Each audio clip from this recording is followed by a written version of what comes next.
السلام علیکم ورحمۃ اللہ وبرکاتہ۔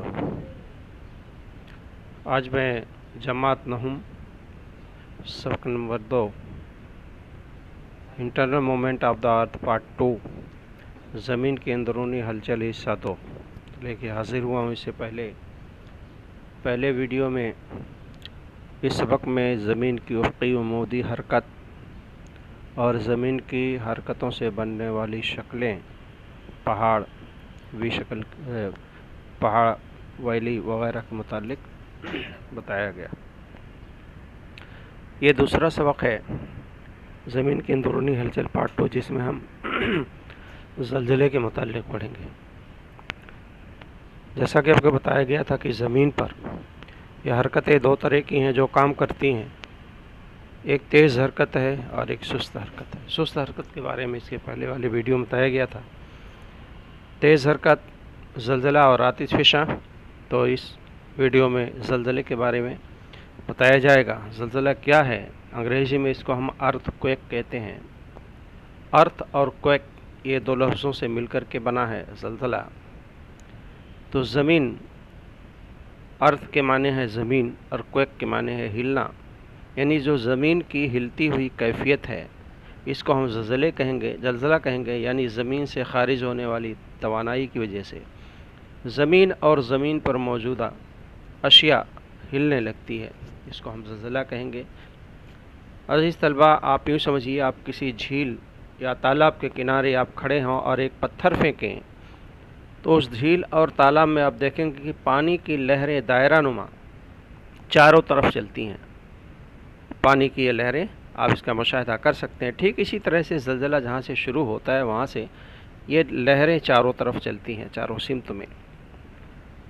تو یہ ایک ہلتی ہوئی کیفیت ہے زمین کی۔ آپ اگر کسی کرسی پر بیٹھے ہوں اور ٹیبل کے نیچے کوئی چھوٹا سا جانور ہو جو لرزش دے رہا ہو ٹیبل کو، لیکن آپ کو احساس نہ ہو کہ اس کے نیچے کیا چیز ہے، تو ٹیبل کی جو ہلتی ہوئی کیفیت ہے وہی زمین کی زلزلے کی کیفیت کہلاتی ہے۔ تو آئیے، اس کی تعریف یوں بیان کی گئی ہے کہ زلزلہ سطح زمین کے نیچے ہونے والی ہلچل کی وجہ سے قصر ارض پر زبردست تناؤ پڑتا ہے۔ تناؤ ایک حد سے زیادہ ہو جانے پر توانائی کا اخراج ہوتا ہے اور توانائی کی لہریں پیدا ہوتی ہیں، جس کی وجہ سے زمین ہلتی ہے، اور اس کی پیمائش ریچر اسکیل یعنی رختر پیمانے پر کی جاتی ہے۔ تو زلزلے کے متعلق ہم دوسرے امور پر بحث کریں گے، جس میں سب سے پہلے زلزلہ کی تعریف ہوئی، زلزلہ کہاں سے شروع ہوتا ہے۔ زمین کے اندرونی بناوٹ کے متعلق ہم نے پچھلے جماعت میں پڑھا تھا کہ زمین کا اندرونی حصہ جو کہ زمین کا مغز کہلاتا ہے، یہ اندرونی حصہ جو ہے سیال یا نیم سیال کی حالت میں ہے، اور زمین کا اندرونی مغز ٹھوس ہے، لیکن اس کے اوپر جو بیرونی مغز ہے وہ سیال اور نیم سیال کی حالت میں ہے۔ اسی طرح سے زمین کا وسطی خول ہے، تو یہ زمین کی اندرونی بناوٹ تھی۔ تو زلزلہ زمین کے جس حصے سے شروع ہوتا ہے چٹانوں کے اندر، اسے ہم اس کا فوکس یا زلزلے کا مرکز کہتے ہیں، جیسے کہ یہاں بتایا گیا ہے یہ زلزلے کا فوکس ہے۔ زلزلے کا فوکس جو ہے چٹان سطح زمین سے 100 کلومیٹر، 200 کلومیٹر یا 200 سے 700 کلومیٹر تک ہوتا ہے عام طور پر۔ تو زلزلہ جہاں سے شروع ہوتا ہے وہ زلزلے کا مرکز ہے۔ جیسا کہ میں نے بتایا تھا کہ پانی کی لہریں جیسے چاروں طرف پھیلتی ہیں، اسی طرح یہاں دیکھیے اپنے فوکس سے یہ زلزلے کی لہریں چاروں طرف اپنے پھیل رہی ہیں، اس طرح دائرہ نما پھیل رہی ہیں۔ تو یہ زلزلے کا مرکز ہے، یعنی جہاں زلزلہ شروع ہوتا ہے۔ اور جس مقام پر زلزلہ سب سے پہلے سطح زمین پر محسوس کیا جائے گا وہ زلزلے کا معاون مرکز یا ایپی سینٹر کہلاتا ہے۔ اس طرح زلزلے کی مختلف قسم کی لہریں ہوتی ہیں جو زمین پر بڑی تباہ کاری پھیلاتی ہیں۔ آپ اس کی تفصیل کتاب کے اندر جو دیا گیا ہے، جو شکل دی گئی ہے، اس میں آپ دیکھیے یہ زلزلے کا مرکز ہے۔ اس میں ابتدائی ثانوی اور سطحی لہریں جاری ہوتی ہیں جو زمین پر پہنچ کر کے بڑے پیمانے پر تباہی مچاتی ہیں۔ مرکز، معاون مرکز اور لہریں، اس کی تفصیل ہم دیکھیں گے۔ کہ زلزلے میں 3 طرح کی لہریں ہوتی ہیں. یہ 3 طرح کی لہریں جس کو پی، ایس اور ایل کے نام سے ہم جانتے ہیں. زلزلے کی پی ویوز یعنی ابتدائی لہریں، پرائمری ویوز. ایس ویوز یعنی ثانوی لہریں یا ایس ویو کہتے ہیں. تیسری قسم کی سطحی لہریں یا لانگ ویوز، ایل ویوز. تو سطحی لہریں تو پی، ایس اور ایل، یہ 3 طرح کی لہریں زلزلے کی پائی جاتی ہیں. جیسا کہ ہم نے پہلے بتایا، کچھ اصطلاحات ہے اس میں. مرکز جہاں زلزلہ شروع ہو زمین کے اندر، ایپی سینٹر زمین کا وہ حصہ جہاں زلزلے کی شدت سب سے پہلے محسوس کی جائے، وہ ایپی سینٹر ہے، معاون مرکز ہے. تو یہ تینوں لہروں کی تفصیل ہم دیکھتے ہیں. زلزلے کی جو یہ 3 لہریں ہیں، اس میں سب سے پہلے پی لہریں، پرائمری یا ابتدائی ویوز. ان کی خوبی کیا ہے کہ زمین کے اندرونی حصوں میں توانائی کے اخراج کے بعد یہ لہریں سب سے پہلے زمین کی سطح پر یعنی سب سے پہلے پی ویوز یعنی ابتدائی لہریں زمین پر پہنچتی ہیں. یہ لہریں زلزلے کے مرکز سے زمین کے نصف قطر کی شکل میں یہ تمام سمتوں میں گردش کرتی ہیں، جیسا کہ آپ کو اس شکل میں دکھائی دے رہا ہے. تمام قسم کی لہریں یہاں سے نکل رہی ہیں، اس سمت میں، پھر اس سمت میں. سیکنڈری ویوز ہیں، پرائمری ویوز یہ ہیں. اسی طرح دونوں قسم کی لہریں نکلتی ہیں، ابتدائی اور ثانوی لہریں. یعنی مختلف سمتوں میں یہ لہریں سفر طے کرتی ہیں. ان لہروں کی سب سے بڑی خوبی یہ ہے کہ یہ تمام سمتوں میں تو طے کرتی ہیں، لیکن ان کی وجہ سے چٹانیں آگے پیچھے ہوتی ہیں. یعنی جہاں سے یہ گزرتی ہیں، جن چٹانوں سے، یہ چٹانیں آگے یا پیچھے ہوتی ہیں. اور سب سے بڑی خوبی ان لہروں کی یہ ہے کہ یہ لہریں تمام طرح کی چٹانوں یعنی ٹھوس، مائع اور گیس چٹانوں سے گزر جاتی ہیں، جبکہ سیکنڈری ویو مائع یعنی ٹھوس مائع مادوں سے نہیں گزرتی، جیسا کہ آپ اس شکل میں دیکھ رہے ہیں. یہاں 3 طرح کی لہریں دکھائی دے رہی ہیں. یہ پرائمری ویوز ہیں. پرائمری ویوز اپنے فوکس سے یہاں سے نکل رہی ہیں، یعنی یہ فوکس ہے جہاں پر زلزلہ شروع ہوا. پرائمری ویوز پی لکھا ہوا ہے، اس کے بعد ایس ہے، سیکنڈری ویوز ہیں، پھر سیکنڈری ویوز ہے، پرائمری ویوز ہے. تو اس میں ایک خاص بات آپ دیکھ رہے ہیں کہ پرائمری ویوز جو ہے، پرائمری ویوز آپ نے دیکھا کہ پرائمری ویو جو چھوٹا دائرہ اندر کی طرف ہے، یہ زمین کا مرکز ہے، مرکز کے اندر سے بھی گزر رہی ہیں، جبکہ سیکنڈری ویوز مرکز کے کناروں سے مڑ جا رہی ہیں. وجہ اس کی ہے کہ مرکز کا جو یہ حصہ ہے سیال اور نیم سیال کی حالت میں ہے. تو ثانوی لہریں جو ہے مائع مادوں سے نہیں گزرتی، یہاں سے دیکھیے مڑ رہی ہیں. یہ مائع مادے سے یہاں سے سیکنڈری ویو جو ہے مڑ جا رہی ہیں، یہاں سے مڑ گئی ہیں، جبکہ ابتدائی لہریں بالکل وہاں سے گزر رہی ہیں. تو یہ دونوں میں بنیادی فرق یہ ہے کہ ابتدائی لہریں جو ہے تمام طرح کے مادوں سے گزرتی ہیں، مائع مادوں سے بھی، اور سیکنڈری ویوز جو ہے یہ مائع مادوں سے نہیں گزرتی، وہ مڑ جاتی ہیں. جیسا کہ ٹھوس شکل دکھائی دے رہی ہے، ابتدائی لہریں ہر طرح سے جا رہی ہیں. اور ایل ویوز جو ہے جو زمین کے متوازی ان کے پیرلل ہوتی ہیں، یہاں ابتدائی لہریں ہیں، یہ حصہ ہے ابتدائی لہروں کا، یہ زمین کی متوازی چلتی رہتی ہیں. تو یہ جو ہے ان لہروں کی خوبی ہوئی، یعنی پرائمری ویوز ہر طرح کی چٹانوں سے گزرتی ہیں، سیکنڈری ویوز مائع مادوں سے نہیں گزرتی. پرائمری ویوز کی وجہ سے یعنی ابتدائی لہروں کی وجہ سے چٹانیں آگے پیچھے ہوتی ہیں، اور ثانوی لہروں کی وجہ سے چٹانیں اوپر نیچے ہوتی ہیں. تو سب سے پہلے ابتدائی لہر پہنچتی ہے پی، اس کے بعد ایس ہے سیکنڈری ویو، اس کے بعد ایل. دونوں لہروں کے بعد تیسری لہر پیدا ہوتی ہے سطحی لہر. انہی سطحی لہروں کی وجہ سے زمین پر بڑے پیمانے پر تباہی ہوتی ہے. عزیز طلبہ، اس کو ناپنے کے لیے جو آلہ استعمال کیا جاتا ہے اس کو ہم سیسموگراف کہتے ہیں. یہ سیسموگراف ہے آلہ جو زلزلے کی شدت کو ناپنے کے لیے استعمال کیا جاتا ہے، سیسموگراف. اور اس کے نیچے سیسمو میٹر یعنی گراف پیپر لگا ہوا ہے، جس میں 3 طرح کے یہ لہریں، یہ ابتدائی لہریں، سیکنڈری لہریں اور لانگ ویو یعنی سطحی لہریں دکھائی گئی ہیں. جس طرح سے آپ دل کے مریض کی حرکت، دل کی حرکت کو ناپنے کے لیے الیکٹرو کارڈیوگرام کیا جاتا ہے، اسی طرح زمین کی حرکت کو ناپنے کے لیے ہم سیسموگراف کا استعمال کرتے ہیں. اور اس میں اس سیسموگراف میں یہ ترسیمی پیپر لگا ہوتا ہے جس میں اس طرح کی لہریں ابھرتی ہیں، جیسا کہ آپ لہریں دیکھ رہے ہیں پرائمری، سیکنڈری اور لانگ ویوز، اور اسی کے مطابق جو ہے ماہرین جو ہے مطالعہ کرتے ہیں کہ زلزلے کی شدت کتنی ہے۔ تو یہ آلہ ہے، ریچر پیمانے پر اس کی شدت کو ناپا جاتا ہے، اس کی میگنیچیوڈز الگ الگ دیے گئے ہیں، اس کے اثرات دیے گئے ہیں۔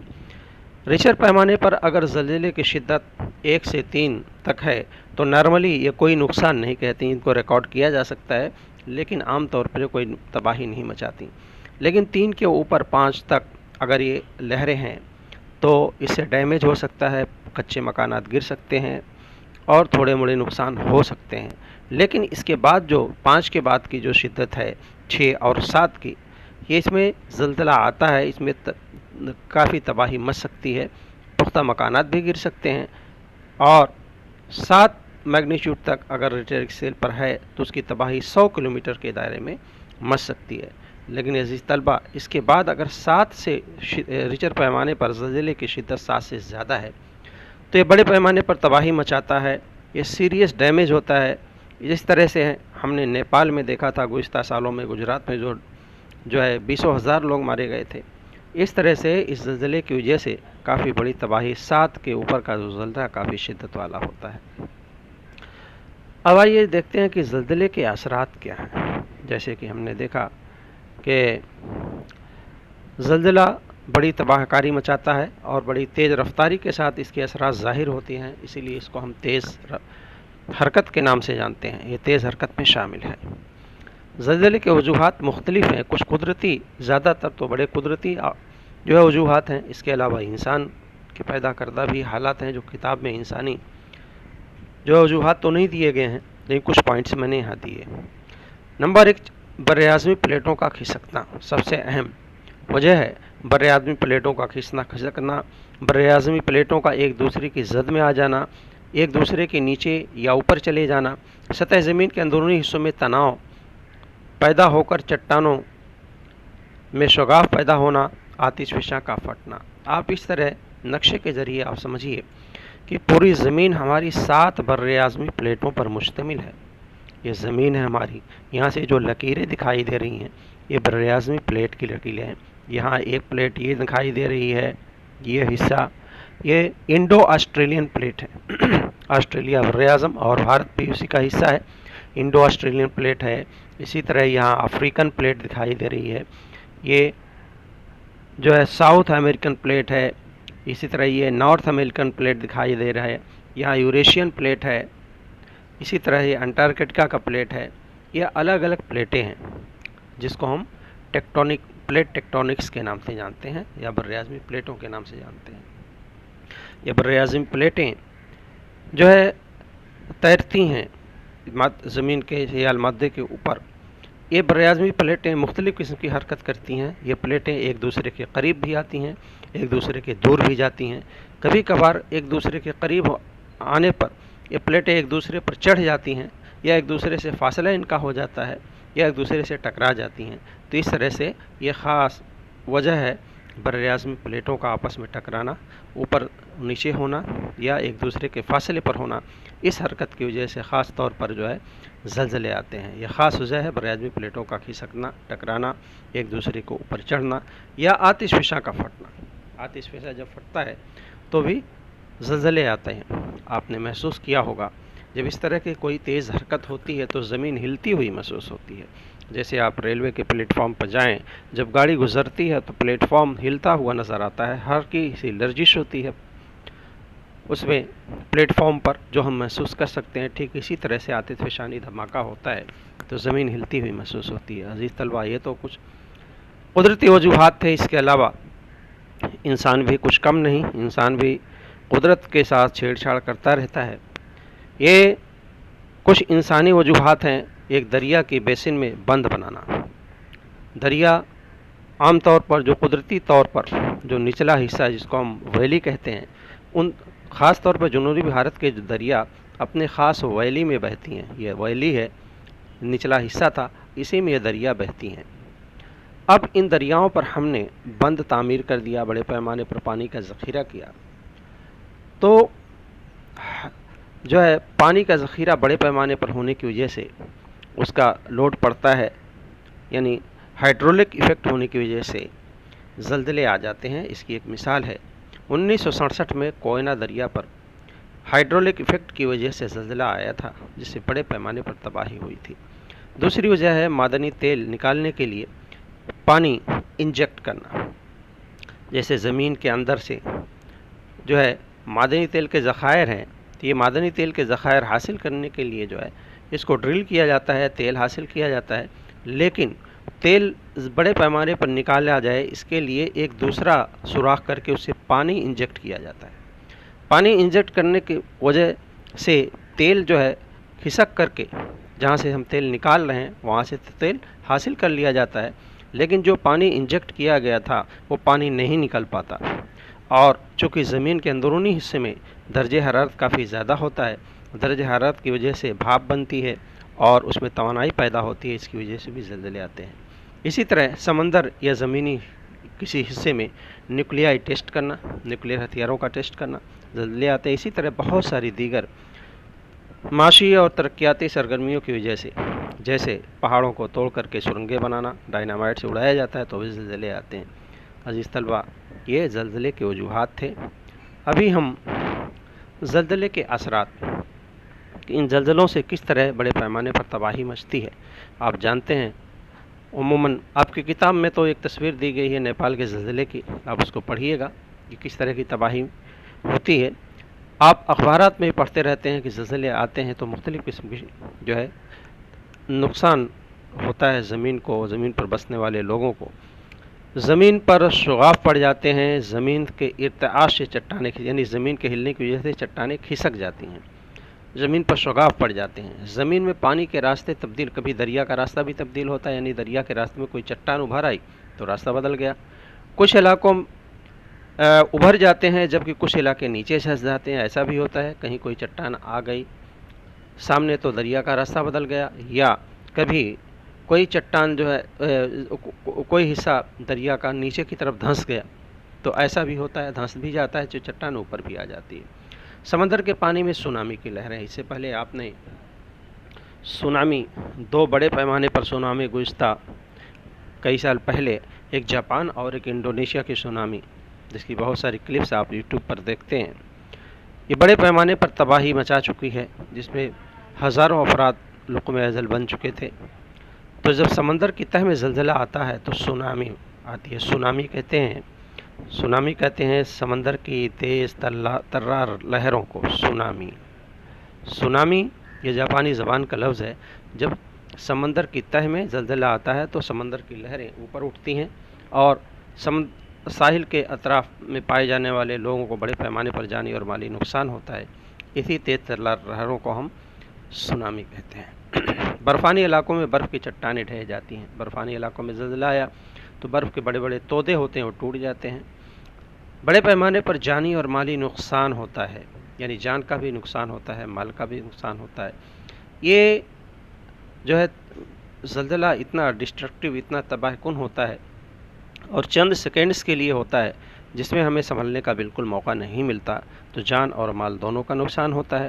آمد و رفت کے راستے متاثر ہو جاتے ہیں، سڑکیں ٹوٹ جاتی ہیں، ریلوے کی پٹریاں ٹوٹ جاتی ہیں، بجلی کے کھمبے گر جاتے ہیں، ٹیلی فون کے کھمبے گر جاتے ہیں۔ اسی طرح سے آمد و رفت کا نظام جو ہے اور مواصلات کا نظام درہم برہم ہو جاتا ہے، پیغام رسانی کا نظام ٹھپ ہو جاتا ہے۔ طلبہ، ان تصویروں کے ذریعے آپ زلزلے کے کچھ تباہ کاری آپ دیکھ سکتے ہیں۔